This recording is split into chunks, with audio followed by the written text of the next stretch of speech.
안녕하세요. 창성고 1학년 학생 여러분. 한국사 시간입니다. 이번 시간은 고려의 통치체제와 국제질서의 변동 중에서 고려의 대외관계와 관련된 부분을 선생님하고 교과서에서 확인하고 넘어가도록 하겠습니다. 교과서는 42쪽부터 한번 차례대로 보도록 하겠습니다. 지금 선생님이 교과서 부분을 가지고 왔는데 이 다원적인 동아시아 질서 속의 고려의 대외관계라는 제목 속에 굉장히 많은 것들을 내포를 하고 있죠. 그리고 우리가 뭘 주목을 해야 돼서 배워야 되는지 알아야 하는지도 제목에서 여러분이 볼 수 있습니다. 다원적이라는 표현은 여러분이 일원적이다라는 표현도 한번 들어봤을 거예요. 이거와 비교되는 표현이라고 할 수 있겠죠. 일원적이라고 하는 거는 원리, 원칙 되는 게 하나밖에 없다라는 표현이에요. 근데 이 다자는 마늘 한문으로 마늘 다자를 써서 다원적이다. 그러면 어떤 의미일까요? 원리가 다양하다, 여러 가지다라는 의미가 되겠죠. 그래서 여러 가지 원리가 존재하는 동아시아의 질서 속에서 과연 이 고려는 그러면 어떻게 이 나라들과 외교를 했을까라는 그런 생각을 하고 접근을 한번 해봐야 되겠죠. 그래서 이 당시에 여러분 지도를 보게 되면은 여기 너무너무 지도가 잘 나와 있습니다. 지도는 굉장히 중요합니다. 이게 몇 세기인지도 여러분이 지도를 통해서 알 수 있어야 되고, 그 다음에 어느 나라와 접하고 있는지도 알아야 되겠죠. 중앙에는 당연히 우리가 아는 고려라는 나라가 있는데, 이 10세기를 기준으로 보게 되면은 중국의 대륙에는 이 송이라는 나라가 이렇게 있습니다. 이렇게 송이라는 나라가 있는데 이 송이라는 나라 위에 보면은 서하라는 나라가 있고 위구르, 도번, 대리, 대월 굉장히 많은 나라들이 이 송 옆에 붙어 있다라는 걸 알고 있죠. 그래서 이 중원 지역 전체가 한 나라로 통일된 나라가 아니다라는 거를 이 지도를 보면 알 수가 있고 그 다음에 우리나라와 접하고 있는 국경을 접하고 있는 바로 위에는 지금 요 거란이 차지를 하고 있다라는 거죠. 거란은 부족에서 시작했지만은 이렇게 통일을 이루어내고 나중에는 요라는 나라를 건국하게 됩니다. 12세기에 보게 되면은 그 북방 지역에 거란이라는 나라가 사라지는 대신에 금나라, 여진족이 세운 금나라가 들어서게 되고 그 다음에 이 송나라, 10세기에 이 송나라의 이 영역에 비해서 줄어든 영역이 이렇게 나타나게 됩니다. 이게 남송이라는 지역이죠. 북쪽 지역을 뺏기고 남쪽에만 송나라가 있었기 때문에 이 위에 있는 송과 비교를 하기 위해서 남쪽에 있었던 송이다라고 남송이라고 표현을 합니다. 그 다음에 여기 지역은 지금 누가 먹었는 건가요? 여기 지역은 바로 금나라가 차지를 했구나. 12세기에는 또 하나의 특징이 등장을 하게 되는데 바로 이 몽골 세력이 굉장히 세력을 확장하고 있구나라는 것을 알 수가 있습니다. 그래서 우리나라 대외관계를 배울 때는 그 당시 주변에 고려가 존재했던 당시 주변에 송나라와의 관계를 우선 봐야 되고 그 다음에 북방 민족이었던 거란 나중에 요 나라를 세우는 거란 그 다음에 금나라 여진족이었던 여진족, 그 다음에 여진족이 세웠던 금나라, 그 다음에 이 모든 세력들을 멸망을 시키고 등장한 몽골, 원나라를 여러분이 이 관계를 배워야 된다라는 거죠. 그래서 유연하다라고 하는 거는 경직되어 있지 않고 상황에 대처하는 능력이 뛰어났다라는 거죠. 그래서 여기도 보면은 10세기에서 12세기에는 굉장히 복잡했다. 주변의 나라들이. 그렇기 때문에 당나라가 멸망하고 송이 등장하게 되는데 이 당시에 이제 거란이 일어났다라는 거죠. 북방 민족에는. 그러면서 이 거란은 송과 고려와 대립을 하고 있었고 12세기에는 여진이 금을 세우게 되면서 거란을 멸망시키고 화북 지역을 차지했다. 이 당시에 그러면 고려는 어땠느냐? 탄력적으로 운영이 됐다라는 거죠. 고려는 독자적인 천하관을 바탕으로 탄력적인 관계를 유지한 내용을 우선 보면은 첫 번째 송과는 경제적 문화적 교류를 했다라는 거죠. 굉장히 송나라는 선진국이 지금으로 치면은 선진국이었어요. 되게 뭐 명품 같은 게 많아서 우리나라 고려 귀족들이 가면은 문방사후와 관련된 종이, 그 다음에 붓, 먹, 벼루 막 이런 것도 수입해오고, 그 다음에 비단 이런 거 굉장히 명품 그런 것들을 수입을 해온다라는 거죠. 그러면서 선지 문물을 받아들인다라는 거고, 그 다음에 우리나라의 그 위에 있었던 발해를 멸망시킨 결란을 견제하기 위한 요인도 있었다라는 거죠. 당연히 발해를 멸망시킨 거란과는 어땠겠어요? 거란과는 대립하는 상황이었다. 그 다음에 그런데 이제 거란을 공격하려는 송의 군사적 도움은 거절하기도 했다라는 거. 그 다음에 이게 가능했던 이유가 여기 나오죠. 스스로를 거란, 금과 구별되는 국제적 중심으로 여겼다라는 부분까지 여러분이 잘 기억을 하면 되겠습니다. 그 다음에 고려의 독자적인 천하관을 나타내는 사례들이 이제 소개가 되고 있는데, 여기 보면은 삼국의 독자적인 천하관을 개성해서 황제국 체제를 지향했고, 그 다음에 주변 나라들, 동여진 일본 등을 상대로 할 때 우리나라는 해동천하다라고 표현을 했다라는 거죠. 그 다음에 왕이 반포하는 글을 조서라고 칭했다라는 거는, 이거는 황제만 쓸 수 있는 용어이기 때문에 여기에 이제 천하관이 들어가 있다라고 하는 거예요. 그 다음에 황제만 쓸 수 있는 거죠. 황제국 제도를 취한 내용은, 그 다음에 개경을 황제가 머무는 수도라는 황도를 명명했다라는 것도 그 예로 볼 수 있습니다. 그 다음에 황제만이 착용했다는 롱청관을 쓰고 있는 것. 이런 내용들로 통해서 고려가 독자적인 천하관을 지녔구나라는 것을 알 수 있다라고 여러분이 생각하면 되겠습니다.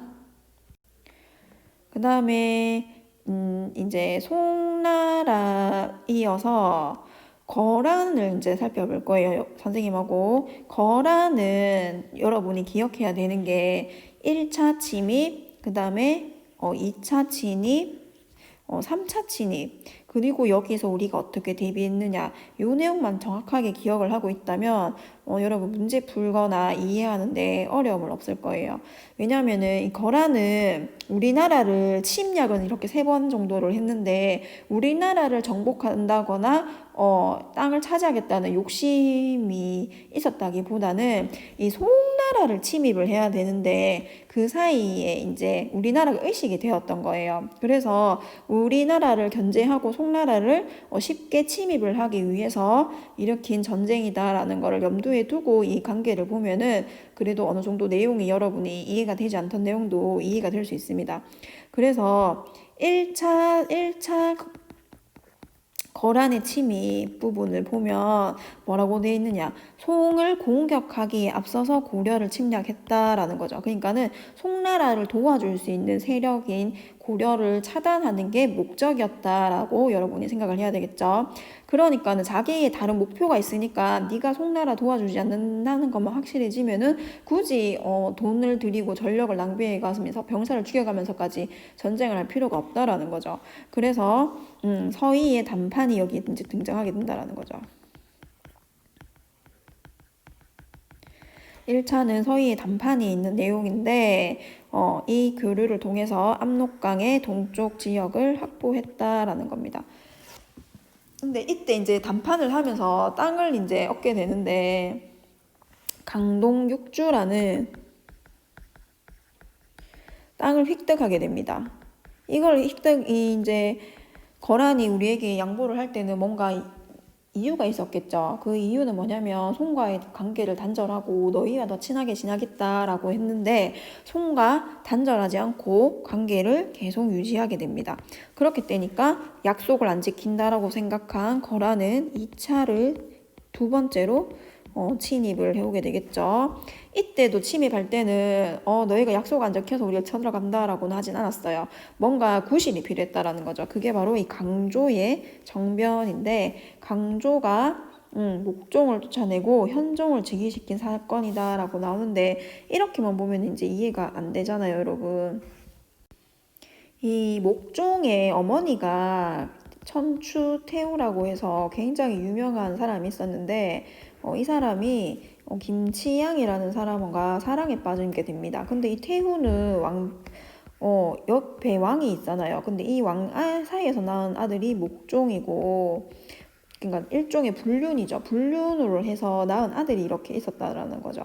근데 이 천추태후가 얘를 죽이고 자기가 사랑하는 남자 사이에서 태어난 아들을 황제로, 그러니까 왕으로 올리려고 하는 움직임을 이 목종이 이제 감지하게 됩니다. 그렇게 되면서 변방 지역에서 이제 있던 병사였던 이 강조에게 도움을 요청합니다. 그래서 네가 와가지고 몰래, 그러니까는 대대적으로 군대를 끌고 내려오면은 이 천추태후나 김치향의 세형들이 눈치를 채울 수 있으니까 몰래 내려와가지고 나를 좀 도와달라라고 요청을 했는데, 이 강조가 내려오면서 나는 많은 사람들이 이제 유언비어를 퍼뜨리기 시작하는 거예요.